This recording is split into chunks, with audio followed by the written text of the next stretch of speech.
ये बिहार में बीपीएससी मामले से जुड़ी एक बड़ी खबर सामने आ रही है। आपको बता दें कि बीपीएससी मामले को लेकर आज जो सुनवाई होनी थी, बिहार लोक सेवा आयोग के मामले को लेकर जो आज सुनवाई होनी थी वो टल गई है। न्यायाधीश के छुट्टी पर रहने के कारण सुनवाई टली है और अब अगली सुनवाई 4 फरवरी को निर्धारित की गई है। 4 फरवरी वो अगली तिथि होगी जिस दिन इस पूरे मामले की सुनवाई होगी। आपको बताते चलें कि बिहार लोक सेवा आयोग की परीक्षा दोबारा कराए जाने को लेकर सुनवाई होनी थी और यह सुनवाई आज टल गई है। अगली सुनवाई 4 फरवरी को होगी। हमारे साथ और अधिक जानकारी के साथ हमारे सहयोगी विवेक जुड़े हुए हैं पटना से, सीधा लाइव उनके पास चलेंगे।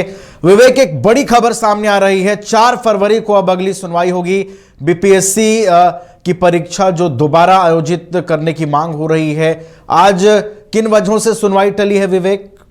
जी बिल्कुल नवीन, आज न्यायाधीश जो जिनके अंदर में सुनवाई होनी थी वो आज छुट्टी पर हैं। इस वजह से यह जो सुनवाई टल गई है। बता दें कि इससे पहले 16 जनवरी को सुनवाई हो रही थी। उस समय बीपीएससी से एफिडेविट मांगा गया था पटना हाईकोर्ट के द्वारा, लेकिन वो अभी तक जमा नहीं किया। आज जो सुनवाई था, अभ्यर्थियों के भी आज का इंतजार था, लेकिन आज का भी जो है ये इंतजार अभ्यर्थियों के सपने पर पानी फिर गया। बता दें कि अब जो है 4 फरवरी को सुनवाई होगी और अब अभी हमें उसी पटना हाईकोर्ट जहाँ बीपीएससी पेपर लीक मामले को लेकर लगातार जो पिछले 48 दिनों से जो अभ्यर्थियों का आंदोलन देख रहे हो, उसको लेकर जो है लगातार कई अभ्यर्थियों ने पटना हाईकोर्ट में चुनौती दी। उसके बाद के साथ साथ बता दें कि कई राजनीतिक दलों की भी एंट्री हुई, हाईकोर्ट में याचिका दायर किया था। उसके साथ साथ बता दें कि आज जो सुनवाई होने वाली थी पटना हाईकोर्ट के जज अरविंद सिंह चंदेल के निर्देश में, तो आज ये सुनवाई पूरी तरीके से टल गई है। और क्योंकि वो आज छुट्टी पे हैं,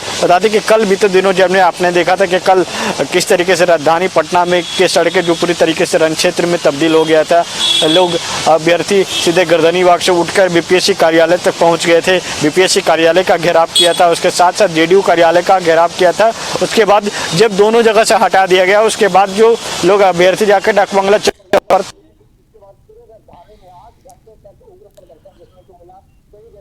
कई जगह जो ट्रैफिक व्यवस्था था, ट्रैफिक व्यवस्था भी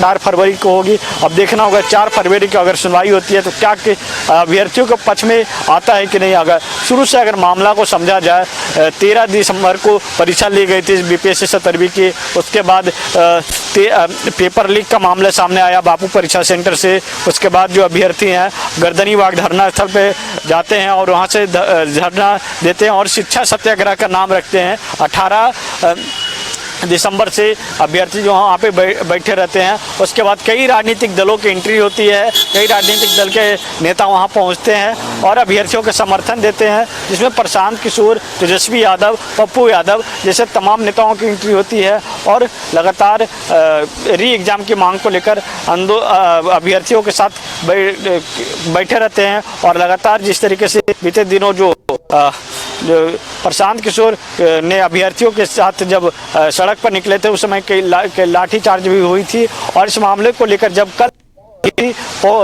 बीपीएससी कार्यालय का घेराव करने के लिए पहुंच रहे थे, उस समय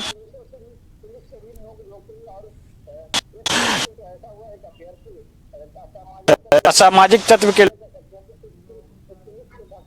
को धक्के दे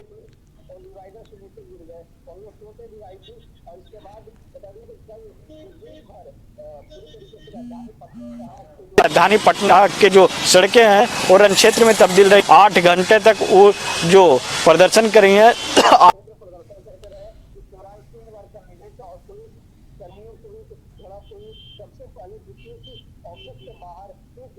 जो है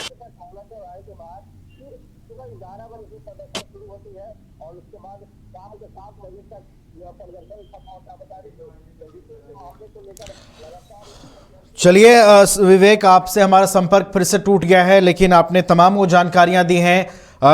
4 फरवरी को अब सुनवाई होगी इस पूरे मामले में। लगातार ये मांग हो रही है अभ्यर्थियों की ओर से कि जो परीक्षा बीपीएससी की आयोजित हुई थी उसमें बड़े पैमाने पर गड़बड़ियां हुई हैं और दोबारा इसे आयोजित किया जाए। तो अब देखिए 4 फरवरी पर निगाहें जाकर टिकी हुई हैं। 4 फरवरी को जब हाईकोर्ट में इस मामले की सुनवाई होगी तो देखना है कि क्या फैसला आता है, क्या अभ्यर्थियों के हित में फैसला आता है या फिर बीपीएससी आयोग के हित में फैसला आता है। तो 4 फरवरी का दिन जो है काफ़ी अहम है और बीपीएससी के भविष्य को लेकर क्या होगा, बीपीएससी के परीक्षा जो आयोजित हुई थी उसका भविष्य क्या होगा, इस पर से भी जो चीज़ें हैं स्पष्ट होती हुई नजर आएंगी। बहुत बहुत धन्यवाद विवेक आपका हमारे साथ जुड़ने के लिए और तमाम जानकारियां हम तक पहुंचाने के लिए।